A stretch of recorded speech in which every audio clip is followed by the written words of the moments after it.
आज हम अपने माइक्रो कंट्रोलर के साथ एक नई इंटरफेसिंग करने जा रहे हैं। अभी तक आपने काफ़ी इंटरफेसिंग्स देख ली होंगी। आपने एलसीडी इंटरफेसिंग कर ली थी, मोटर इंटरफेसिंग कर ली थी, वेरिएबल रेजिस्टेंस इंटरफेसिंग कर ली थी, स्विचेस की इंटरफेसिंग कर ली और इनके साथ काफ़ी टास्क करके देख लिए थे। अभी लास्ट वीडियो में आपने देखा होगा कि हमने वेरिएबल रेजिस्टेंस के थ्रू मैन्युअली मोटर की स्पीड को कंट्रोल करा था। तो जैसे जैसे हम वेरिएबल की को इंक्रीज करते थे तो मोटर की स्पीड इंक्रीज होती थी, वेरिएबल को रोटेट करते थे जीरो की तरफ तो मोटर की स्पीड कम होती थी। तो हमने मैनुअली मोटर की स्पीड को कंट्रोल करा था, लेकिन अब हम एक टेम्परेचर सेंसर को यूज़ करके ऑटोमेटिकली मोटर की स्पीड को कंट्रोल करेंगे। तो जैसे जैसे टेम्परेचर इंक्रीज होगा मोटर की स्पीड इंक्रीज होगी, जैसे जैसे टेम्परेचर कम होगा वैसे वैसे मोटर की स्पीड भी कम होगी। तो ऑटोमेटिकली फ़ैन को कंट्रोल करना आप इसको कह सकते हो कि आप ऑटोमेटिकली टेम्परेचर सेंसर को यूज़ करके मोटर की स्पीड को, फ़ैन की स्पीड को कम या ज़्यादा कर पाओगे। तो इस तरह से हम आज जो हार्डवेयर करेंगे उसमें हम फ़ैन की स्पीड को टेम्परेचर सेंसर को यूज़ करके ऑटोमेटिकली कम और ज़्यादा करें। तो इसमें सबसे पहले हमें जो सेंसर चाहिए होगा वो थर्मिस्टर हम यूज़ कर रहे हैं। हम LM35 टेम्परेचर सेंसर भी यूज़ कर सकते हैं, लेकिन मैं जो यूज़ कर रहा हूँ यहाँ पे वो थर्मिस्टर यूज़ कर रहा हूँ। थर्मिस्टर यूज़ करने के लिए सबसे पहले मुझे क्या करना होगा, जनरल पर्पज़ PCB चाहिए होगी। उसके ऊपर हम थर्मिस्टर को इस तरह से प्लेस कर देंगे। थर्मिस्टर हमने 10 किलो ओम का 103 यूज़ करा है। साथ में हमने 10 किलो ओम की एक वेरिएबल रेजिस्टेंस ले लिया। तो अभी हम एक वोल्टेज डिवाइडर सर्किट बनाएंगे।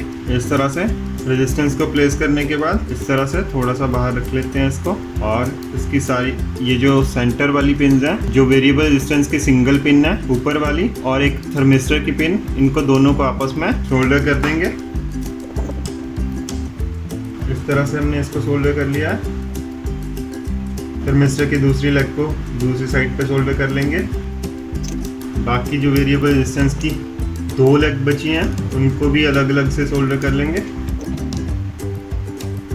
इस तरह से। तो सोल्डरिंग हमने कंप्लीट कर ली। इस तरह से हमने सोल्डरिंग कर लेनी है। सिंगल यहाँ पे वेरिएबल, ये थर्मिस्टर की एक वायर यहाँ पिन यहाँ पे लगी हुई है और वेरिएबल की एक ऊपर वाली लेग और साथ में जो थर्मिस्टर की दूसरी लेग थी वो आपस में शॉर्ट कर दिया और वेरिएबल की दोनों पिन्स अलग अलग यहाँ पे कर दिए हैं। तो इस तरह से हमारे कनेक्शन हो गए हैं। अभी हमने इसके साथ एक वायर को कनेक्ट करना है। तो वायर को कनेक्ट करने के लिए 3 वायर्स का रिबन हमने ले लेना है। तीनों वायर्स को टिन कर लेना है प्रॉपर।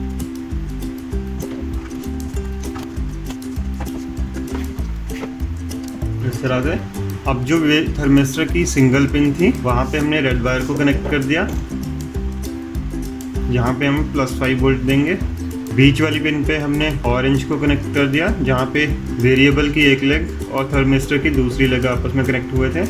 वहाँ पे हमने ऑरेंज को कनेक्ट कर लिया और नीचे 2 पिन में से किसी एक पिन को आप यूज़ कर सकते हैं, एक को फ्री छोड़ सकते हैं। तो मैंने एक पे येलो वायर को कनेक्ट कर दिया जिस पे हमने ग्राउंड कनेक्ट करना है। तो इस तरह से ये कनेक्शन हो चुके हैं हमारे। अब हमने क्या करना है, तीनों वायर्स को कनेक्ट कर देना है माइक्रो कंट्रोलर के साथ। तो तीनों वायर्स को कनेक्ट करने के लिए सबसे पहले दोबारा से हम टिन कर लेंगे उनको। टिन करने के बाद रेड वायर को हम यहाँ पे आप देख सकते हो हमने LCD की पिन्स को कॉमन कर रखा था, VCC और ग्राउंड वाली, +5 और ग्राउंड वाली। तो यहाँ पे +5 वाली के साथ ऑरेंज वाली को कॉमन कर देना है। मीन्स हमने यहाँ पे +5 वोल्ट देना है इसको, रेड वाली वायर को,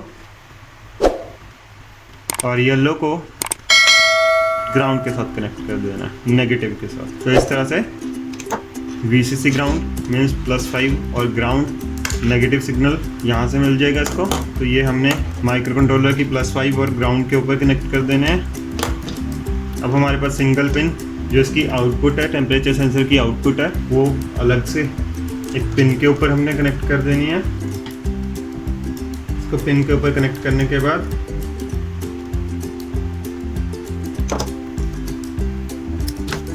इसको हमने ADC पोर्ट की किसी भी पिन पे कनेक्ट कर देना है। A0 से A5 तक हमारे पास ADC की पिन्स खाली हैं, तो हम कहीं पे भी इसको यूज़ कर सकते हैं। मैंने A0 पे इसको लगा दिया है। तो इस तरह से हमारे टेम्परेचर सेंसर के कनेक्शन कंप्लीट हो चुके हैं। अब नेक्स्ट हम इसकी प्रोग्रामिंग पार्ट देखेंगे, इसको चला के देखेंगे कि किस तरह से ये वर्क करेगा और किस तरह से इसकी प्रोग्रामिंग होगी। तो अभी मैंने अपने हार्डवेयर को एक बोर्ड के ऊपर दोबारा से असेंबल कर लिया है। जैसे कि आपने देखा था कि मैंने अभी टेम्परेचर सेंसर इसके साथ इंटरफेस करा था। ये हमारा टेम्परेचर सेंसर है। टेम्परेचर की वैल्यू अभी दिखा रहा है 25 डिग्री सेल्सियस। अब जैसे जैसे टेम्परेचर इंक्रीज़ होगा तो फ़ैन हमारा रोटेट करना स्टार्ट करेगा, और जैसे जैसे टेम्परेचर बढ़ता जाएगा फ़ैन की स्पीड इंक्रीज होती जाएगी। तो अभी मैं पहले आपको इसको चला के दिखा देता हूँ और उसके बाद इसकी प्रोग्रामिंग वाला पार्ट आपको एक्सप्लेन करते हैं जी। तो अभी मैंने सोल्डरिंग आयरन को इसके सामने कर दिया। तो जैसे ही टेम्परेचर इंक्रीज़ होना स्टार्ट हुआ, फ़ैन हमारा चलना शुरू हो गया है। अब जैसे जैसे टेम्परेचर इंक्रीज़ हो रहा है, फ़ैन की स्पीड भी इंक्रीज़ होती जा रही है। जैसे जैसे टेम्परेचर इंक्रीज़ हो रहा है, फ़ैन स्पीड बहुत ज़्यादा इंक्रीज़ हो रही है।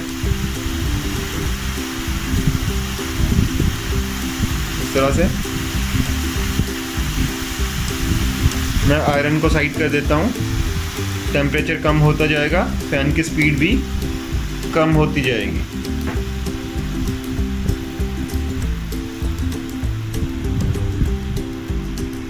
अभी टेम्परेचर कम होता जा रहा है, तो फ़ैन की स्पीड भी धीरे धीरे कम हो रही है, और एक टाइम पे फ़ैन बंद हो जाएगा जैसे ही टेम्परेचर मेंटेन हो जाएगा, कम हो जाएगा, नॉर्मल हो जाएगा।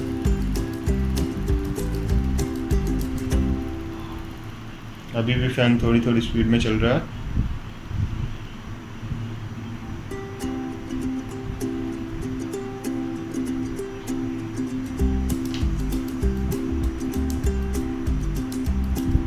अभी आप देख रहे हैं फैन रुक गया। जैसे ही टेम्परेचर 27 डिग्री सेल्सियस पे आया, फैन हमारा रुक गया। तो इस तरह से आप कोई भी वैल्यू सेट कर सकते हैं, कितने टेम्परेचर पे आपने उस फैन को स्टार्ट करवाना है और कितने पे मैक्सिमम पे लेके जाना है, वो आप प्रोग्रामिंग में सेट कर सकते हैं। तो अभी मैं इसका प्रोग्रामिंग पार्ट आपको एक बार एक्सप्लेन कर देता हूँ। चलिए मैं आपको अब एक्सप्लेन कर देता हूँ जो इसका कोड है। तो उसके अंदर हमने सबसे जो कंपोनेंट यूज़ रखे हैं, यूज़ करे हैं, एक एलसीडी यूज़ करी है हमने, एक डीसी मोटर है और एक हमारा टेम्परेचर सेंसर है। टेम्परेचर सेंसर की पिन हमने डिफाइन कर दी, A0 मीन्स 0 पे है। तो हमने सबसे पहले ये क्या करेंगे, इंक्लूड एलसीडी की जो भी लाइब्रेरीज है उसको इंक्लूड करेंगे, हेडर फाइल को। एलसीडी की पिन्स डिफाइन करेंगे, जो हमने लगाया हुआ है, थर्मिस्टर लगाया हुआ है जिसके साथ हम टेम्परेचर की रीडिंग दिखा रहे हैं, उसकी पिन नंबर डिफाइन कर दी। कुछ वेरिएबल डिफाइन की, कुछ कांस्टेंट वैल्यूज, जो इसके अंदर मैक्सिमम थर्मिस्टर की रेजिस्टेंस है वो कुछ कांस्टेंट है जिसके बेसिस पे हम कैलकुलेशन, रेजिस्टेंस के बेसिस पे हम टेम्परेचर कैलकुलेट करेंगे। देन हमने वॉइड सेटअप में गए, एलसीडी को इनिशियलाइजेशन किया, पिन मोड सेट किया। हमारा जो पोर्ट है A0 प्लस जो हमने मोटर लगाया, उसको मोटर जिस नंबर पे लगाई है PWM पिन पे, उस पे हमने क्या किया, उसको आउटपुट बना दिया। जिस पे सेंसर लगाया एनालॉग, उसको एज अ इनपुट बना दिया। एलसीडी पे फर्स्ट लोकेशन पे मैसेज प्रिंट करवा दिया, temperature based fan control. LCD को क्लियर किया 3 सेकंड के बाद। फिर हमने एलसीडी को क्लियर करने के बाद वहाँ पे डिस्प्ले करा दिया फर्स्ट लोकेशन पे टेम्परेचर, सेकंड पे हमने रीड करके, ये फार्मूला होता है स्टैंडर्ड हमारा पहले रेजिस्टेंस कैलकुलेट करने का, और हमने ये कैलिब्रेशन किया हुआ टेम्परेचर को। जो भी टेम्परेचर की वैल्यू आई उसको मैंने मैप किया विद रिस्पेक्ट टू जो हमारा फैन की आउटपुट चाहिए। तो मैपिंग करने के बाद उसको एनालॉग पे राइट करवा दिया वैल्यू को, प्लस एलसीडी पे प्रिंट भी करवा दिया टेम्परेचर की जो भी वैल्यू आ रही है। तो ये सारा प्रोसेस चलेगा लूप के अंदर, और 5.5 सेकंड का हमने यहाँ पे डिले इंट्रोड्यूस किया। ये है इसकी जो फाइनल कोडिंग, जो ओवरऑल कोडिंग।